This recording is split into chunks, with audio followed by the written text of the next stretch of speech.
Duchess of Cambridge stunned at the BAFTAs this week, complete with a couple of treasured items. On her wrist, the diamond quatrefoil bracelet, a favourite of the Queen's, which once belonged to the Queen Mother. The palace just dropped a bombshell. Princess Alexandra secretly handed over the Queen Mother's most treasured private jewels straight to Catherine, completely cutting Camilla out. This wasn't a slip-up. It was a deeply personal family move that's only now coming to light. But why Catherine? And what does this shocking snub reveal about Camilla's place in the royal family? Let's break down this jaw-dropping twist, the secret Alexandra Kate transfer, and all the drama it has unleashed across the royal world. Most people only see the royal family's glitzy side, the big ceremonies, balcony waves, designer gowns, but the real action, that happens behind closed doors. In quiet rooms, whispered conversations, and small moments that never get photographed, that's where their true lives unfold. And that's exactly where this story first started to surface, away from prying eyes and the press frenzy that usually dominates royal headlines. It all began as hushed whispers among staff, secretaries, and longtime aides. Princess Alexandra personally handed a set of Queen Mother jewels to Catherine, no press release, no official announcement, not a single note in the court circular. This was 100% under the radar. Sources insist this was more than just a gift. It was a carefully considered act that carried history, emotion, and intention, signalling deep trust and recognition of Catherine's growing role within the family. Palace insiders stress, this is massive. Alexandra wasn't just a relative, she was one of the Queen Mother's favourites, sharing decades of royal duties and a deeply personal bond. But something surprising happened right after the Queen Mother passed in 2002, something that's only now becoming clear to those outside the inner circle. Those in the know say the transfer was tied not only to affection, but also to an unspoken understanding of Catherine's rising influence in the family hierarchy. Here's the real twist. When the Queen Mother died, most of her personal jewellery didn't automatically become part of the state collection. Not everything belonged to the crown. Some pieces were hers alone, linked to private memories, life milestones, and gifts from her father, her husband, and close friends. These were not the grand jewels you see in portraits or at major national events. They were intimate, emotional treasures, full of personal meaning and sentiment, each piece telling a quiet story of love, loyalty, and family legacy. The palace didn't issue any statement about where these pieces went, and in royal language, silence often speaks louder than words. Staff advisors and royal watchers noticed, when protocol is involved, the palace clarifies, silence? That usually means it's private family business, not state matters, and that's exactly what this was. Within those circles, everyone understood that this wasn't just about jewelry. It was about trust, judgment, and personal legacy. These jewels were far more than expensive accessories. They carried emotional weight, worn during private holidays at Birkhall or quiet afternoons with granddaughters. They symbolized affection, memory, and lineage. That's what makes Alexandra's decision to give them to Catherine so powerful. Catherine wasn't just getting dazzling jewellery, she was inheriting fragments of the Queen Mother's personal story, her poise, her temperament, and her private legacy. Each piece represented decades of intimate family moments, quietly witnessed and lovingly preserved. The handover? Totally discreet. No cameras, no stylists, no staged press photos. It reportedly happened in a private room at Clarence House, a residence deeply tied to the Queen Mother's final decades. That house wasn't just a building, it was her sanctuary after King George VI died, a place where she kept her traditions alive and nurtured the warmth that made her adored. Receiving anything there carried immense symbolic weight, an unspoken seal of approval from Alexandra herself. Insiders confirm Alexandra didn't act on impulse. This transfer was the completion of a responsibility she'd carried for years. The Queen Mother valued intention, careful thought, and steady remembrance. Alexandra safeguarded the jewels with careful attention, observing Catherine's role evolve, not just in public ceremonies, but in private rooms where tone, patience, and presence mattered more than titles. And yes, the way it went down left everyone speechless. Totally private, no photos, no royal dresses, nothing staged, just Alexandra, Catherine, and the legacy of the Queen Mother. all in that quietly powerful space at Clarence House. Anyone familiar with royal culture would understand that the location alone amplified the meaning. It wasn't just a transfer of jewels, it was a symbolic passing down of history, grace, and memory, all conducted with deep personal intention. The palace may not have broadcast it, but this was monumental within royal circles. Alexandra chose Catherine, honouring personal bonds over public appearances, showing the weight of lineage, trust, and intimate royal tradition. And Camilla, she wasn't even part of the moment. That's what makes this secret transfer so explosive. Anything happening within that house, let alone the Queen Mother's personal jewels, would hold powerful symbolic meaning for anyone who truly understands royal culture. Royal historians described the jewels as pieces the Queen Mother held closest to her heart. Some of them predated her marriage, some came from long-standing family lines, rarely mentioned in public accounts. One story goes back to her early years as Duchess of York. According to historians, she wore it frequently during visits to hospitals during the Second World War, bringing comfort to soldiers and patients alike, adding a quiet, personal significance to each piece beyond its beauty. The Queen Mother believed jewellery should do more than dazzle, it should carry memory. Wearing a piece that reminded her of the past was a way to carry her identity into the present. To hand these treasures to Catherine was to pass on the continuity of a personality that valued kindness as a form of quiet authority. But something happened during that handover that left royal observers stunned.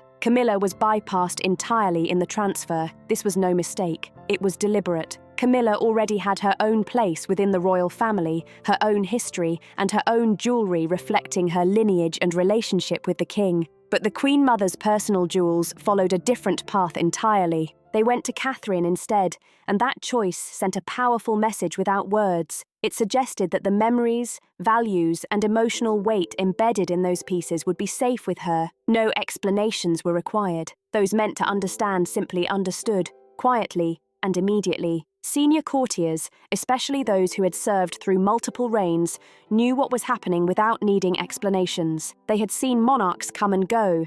They had learned to read meaning in subtle, silent decisions. To them, this moment was never about choosing one person over another, or about influence, rivalry, or status. It was about protecting something far more fragile and important, the Queen Mother's personal vision of the monarchy. At her core, Catherine was never someone who chased attention.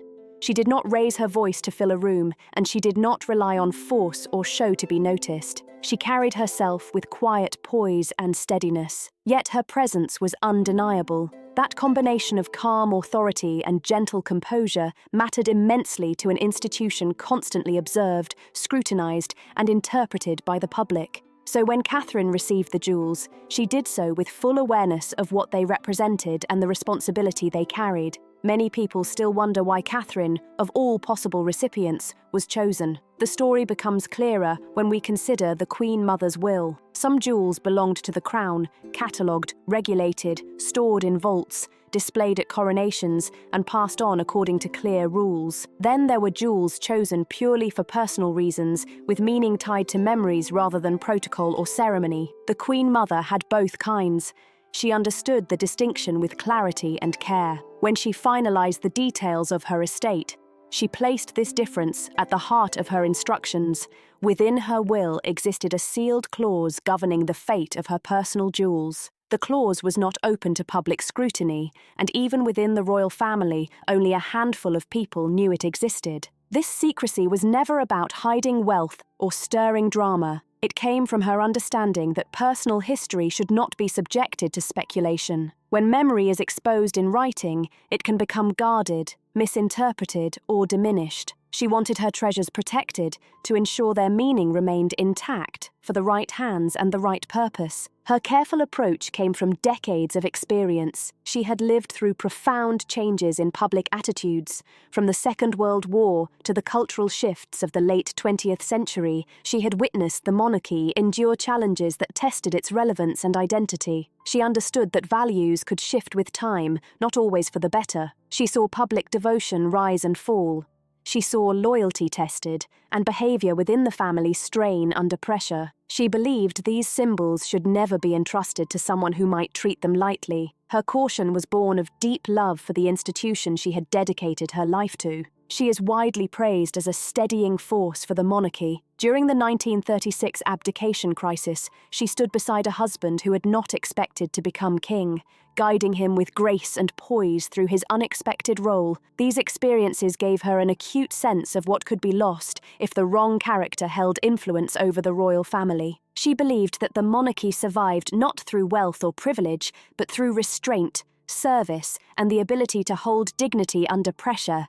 But that is not all. According to the instructions in her will, the recipient of the jewellery had to be a woman who embodied service without self-promotion, who understood the value of public devotion without seeking praise, and who carried herself with modesty even under intense scrutiny and public attention. When she wrote these intentions, she could not have known exactly how the future would unfold. She trusted that the right person would naturally emerge over time. Her confidence was rooted in her understanding that character reveals itself gradually, especially in the world of royal life, where appearances are constant, pressures are high, and every move is closely observed. As the years passed, Catherine's life aligned perfectly with these qualities. Her public image was never crafted through statements or spectacle. Royal watchers repeatedly noted the calm and collected way she approached her duties. She quietly supported institutions, particularly those focused on early childhood development, family support, and education, carrying out her role with subtle but meaningful impact. Surveys in Britain consistently reflected high public trust in Catherine. She built credibility through continuity, reflecting the Queen Mother's belief that stability itself can be a form of leadership. Catherine's demeanour in private settings, often unseen by the public, also convinced Alexandra of her quiet strength and capability to honour the Queen Mother's legacy. Those who worked closely with her described steady patience, an absence of rush, and a remarkable ability to listen, qualities that are rarely taught. They are shaped by upbringing, temperament, and intention. These traits showed a grounded understanding of how to wield influence without imposing it. It was this recognition that formed the reasoning behind the sealed clause in the Queen Mother's will. Camilla's exclusion from the transfer followed the same reasoning. It was not a personal judgment against her, but a reflection of a different narrative that shaped her public identity. The Queen Mother had always been cautious about anything that could complicate public confidence in the monarchy. Now that the jewels had reached Catherine, Camilla's response shocked everyone inside palace circles. So how did Camilla react? The story is just getting started. When the news of the transfer reached the palace, it began quietly, almost like a whisper. Nobody wanted to acknowledge that the handover at Clarence House had been executed with extreme care. No official sign-offs, no staff signatures, no security timestamps, nothing documented. The handover took place in a room usually reserved for quiet team meetings and handwritten letters. The absence of documentation was deliberate. Anyone familiar with royal archives knows the significance of leaving no trace. An action without a record is meant to be beyond challenge, and attempting to dispute it later would risk embarrassment for the institution itself. News reached Camilla through a senior aide, who visibly struggled to deliver it. The aide initially attempted to frame the situation as a misunderstanding, trying to soften the blow. Camilla listened, waited, and slowly came to realize the truth. The Queen Mother's most personal jewels, the ones linked to intimate dinners at Royal Lodge and cherished family gatherings, had been passed to Catherine with not even the smallest notice to her. But that wasn't all. The realization brought not just surprise, but a sharp sense of humiliation. Camilla had assumed that as queen consort, she would naturally inherit such sentimental treasures. Instead, she confronted a deeper truth. The Queen Mother had standards and intentions that were not dictated by any royal charter. Camilla maintained her practiced composure, but those around her noticed the stiffness in her posture and the absence of her usual quick humor. This moment revealed a truth quietly shaping the monarchy for decades. The institution functions with two forms of acceptance: one formal, measured through titles, ceremonies, and coronations, and one emotional, shaped by long memories, personal impressions, and the public's instinctive feeling. Camilla had earned her position through the formal route. Catherine, however, had grown into hers through the emotional one. From the very beginning, the public had been drawn to her calm, steady presence, someone who remained unaffected by palace pressure and carried herself with quiet authority. Those qualities were more than popularity. They signaled moral steadiness, the kind of character considered part of the monarchy's heritage. The king attempted to restore calm, seeking clarity on when the decision had been made, who was involved, and whether it could be revisited. Advisors delivered a quiet, firm answer. Revisiting the decision would draw unwanted attention to the emotional significance behind it, a meaning far too important to be debated or undermined. If the palace attempted to reverse the transfer, the public could interpret it as questioning the Queen Mother's judgment, or even suggesting that Catherine was unworthy. They might also see it as Camilla striving for a sentimental legacy that had never been intended for her. The king found himself trapped between loyalty and legacy, caught between honoring the Queen Mother's intentions and protecting the delicate public perception of his family. He wanted to shield his wife, yet he knew the transfer had been deliberate, carefully considered, and rooted in decades of tradition. Advisors focused on public perception understood the danger. Challenging it openly could create a narrative of insecurity, favoritism, or internal conflict. The safest route was silence. Silence conveyed dignity and steadiness. Any open dispute would suggest the opposite. Prince William viewed the situation personally. He knew the history of the jewels. He understood how the Queen Mother carefully measured her affections, believing in duty without spectacle. He had also watched Catherine navigate intense public scrutiny for years with grace and calm. The transfer felt entirely appropriate and rooted in truth. William made it clear he supported Catherine retaining the heirlooms. His stance removed any chance of reversal. The future king had anchored the jewels where they now belonged within the palace, yet the situation deepened subtle divisions. Households that had once functioned as one began speaking in careful tones, measuring every word. Advisors repositioned themselves based on loyalty and anticipated influence. Those close to Camilla felt wounded. Those aligned with William and Catherine felt vindicated. Believing this moment confirmed Catherine as the public's emotional center of continuity, they carried on with meetings and schedules. Public appearances continued seamlessly, yet the tone had shifted. Cooperation, once natural, became deliberate and measured. Catherine carried out her duties with calm, steady presence. She did not speak about the jewels outside her closest circle, and she did not allow emotion to affect her expressions. Observers noted that she understood the full meaning of what had been entrusted to her. Her response reflected neither pride nor triumph, only quiet acknowledgement of responsibility. That quality was exactly what the Queen Mother valued. Meanwhile, Camilla felt a growing isolation in private. The palace is full of rooms where one can feel observed even when alone. Camilla moved with caution, aware that every glance might carry judgment or sympathy. Confidence, built over years of earning acceptance she once lacked, now felt fragile. To have that progress challenged by a matter rooted entirely in sentiment was deeply unsettling. She was not one to surrender easily, but she understood how memory, reputation, and legacy could define a life. King Charles found himself in a difficult position, feeling the strain personally. He loved his wife and respected his mother's legacy. He saw William and Catherine preparing to carry the monarchy forward, balancing every decision for both present stability and future continuity. The jewels raised a fundamental question. Should inheritance be guided by rank or by values? Charles knew the Queen Mother had already answered it through her private instructions. To challenge her now would undermine everything she had carefully planned. The press did not know the deeper emotions unfolding behind closed doors, yet within the palace, everyone sensed that something had shifted. The jewels now symbolized a definition of rightful belonging. But what happened when Catherine eventually wore the jewelry publicly? Stay tuned, because people's reactions were unforgettable. Princess Catherine's newfound brooch created a ripple across the royal scene. The day she returned to public duty seemed routine at first. No press hints suggested anything significant was about to happen. The event was a typical community engagement.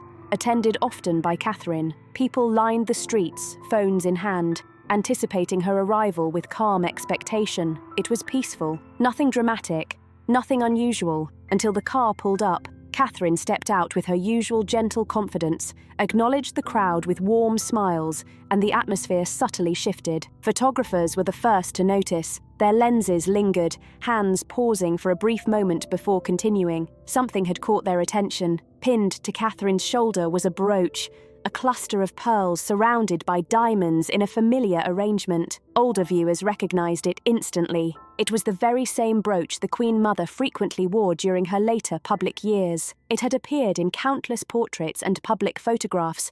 Part of her signature presence after her passing, it had vanished from public view. Now, after more than 2 decades, it rested quietly on Catherine's attire, signalling continuity, memory, and the quiet endurance of the Queen Mother's legacy. There was no announcement explaining where the brooch came from. No palace statement offered background or symbolic meaning. It simply appeared as though it had always belonged exactly there. In royal life, silence can carry more clarity than words. This was one of those moments. The brooch did not need explanation. Its presence spoke volumes, quietly connecting the past to the present and silently reminding everyone of the deep personal histories carried within the palace walls. People understood what they were looking at, even if their interpretations varied. For some, it was a memory. For others, a sense of stability. And for many, it was a signal that something within the royal family had finally settled into place. Images spread online almost instantly as social media users shared photos, remarking on the familiar elegance of the brooch and its understated beauty, while discussions about its meaning went viral across forums and threads. Television news replayed the footage, slowing the frames to capture each subtle movement. Each time Catherine stepped forward and the brooch caught the light, it did not sparkle dramatically. Its shine was soft, calm, deliberate. The piece had been created in a different era when jewelry was meant to carry meaning, personal history, and sentiment rather than attract attention or headlines. It spoke to continuity, memory, and the gentle influence of women who had shaped the monarchy quietly behind the scenes. Viewers who had lived through the Queen Mother's era felt a wave of recognition and nostalgia. They remembered her as a steady, warm presence during years of uncertainty. During the Second World War, she had visited bombed neighbourhoods to encourage and comfort people, refusing to leave London even during air raids. People saw her as someone who remained unwavering even in fear. She believed in duty, but also in joy. Many recalled her sincere smile, which was never forced, and her quiet sense of grace. Seeing her brooch again reminded people of her presence, her values, and her approach to life. It felt like a gentle return of a familiar spirit, one that carried reassurance and continuity, whispering calmness into a world that often seemed restless. Newspapers covered the story carefully, emphasizing the cultural significance of Catherine wearing the brooch. They noted that it suggested continuity within the monarchy and highlighted the respect for tradition during a time when public life often feels fast, chaotic, and uncertain. The moment was treated with reflection, not gossip. People discussed the brooch as a symbol of grounding, history, and enduring values, while conversations about the monarchy's emotional depth surged online and in households across the country. Younger viewers, unfamiliar with the Queen Mother's influence, understood its meaning through the reactions of those around them. It was clear that this was not about fashion or public display. It was about legacy and the quiet transmission of family memory. The moment carried deep, personal weight, resonating far beyond its visual beauty. Princess Alexandra saw the images of Catherine wearing the brooch. She did not need anyone to explain what it meant. For years, she had carried the responsibility of safeguarding the Queen Mother's private wishes regarding her personal jewelry. It had been a quiet, unpublicized task, built entirely on trust and loyalty. Seeing the brooch worn now was a sign that her duty had been fulfilled exactly as intended, and a moment of private closure for decades of careful guardianship. Alexandra did not react dramatically. Those who know her describe her as calm and thoughtful, but she felt a quiet relief, a sense of completion, a task finished in the way it was always meant to conclude. The Queen Mother had believed her legacy would endure through character rather than title, and Alexandra had honoured that belief completely, ensuring that tradition, meaning, and family history were preserved intact. King Charles also noticed the brooch. He did not mention it publicly, nor did he attempt to explain it, but he understood fully what it represented. It was not a gesture meant for him, yet it touched him deeply. His mother, the Queen, had preserved the monarchy through decades of change. His grandmother, the Queen Mother, had served as the emotional anchor of the family. Catherine, wearing the brooch, connected past and present in a way that words could not capture. Charles understood that legacy is not always transmitted through ceremonies alone. Sometimes it passes through something as small, personal, and meaningful as a brooch. Catherine herself did not draw attention to it. She did not adjust it or gesture toward it. She simply carried out her day as always, meeting people with kindness, interest, and full presence. She listened more than she spoke, and every interaction was authentic. The power of the brooch came from the fact that she allowed its significance to form naturally in the minds and hearts of those who saw it. The public reaction was subtle rather than sensational. It created a feeling of grounding, a quiet sense that something important had been returned to its rightful place. In that moment, the monarchy needed no explanation. It simply radiated thoughtfulness and stability. The brooch embodied that meaning perfectly. However, this was not the end of the story. The Queen Mother's personal jewels were stored across several sealed boxes, separate from the crown jewels or official state collection. Each item carried personal memories tied to specific moments, seasons, and relationships. The brooch was just the first to re-enter public life, hinting that more treasures would eventually follow. Thank you for staying with us. Do you think Catherine deserved the Queen Mother's personal jewellery? Share your opinions in the comments section below. If you enjoyed this video, don't forget to like, share, and subscribe to our channel. Also, click the following video on your screen. You'll love it.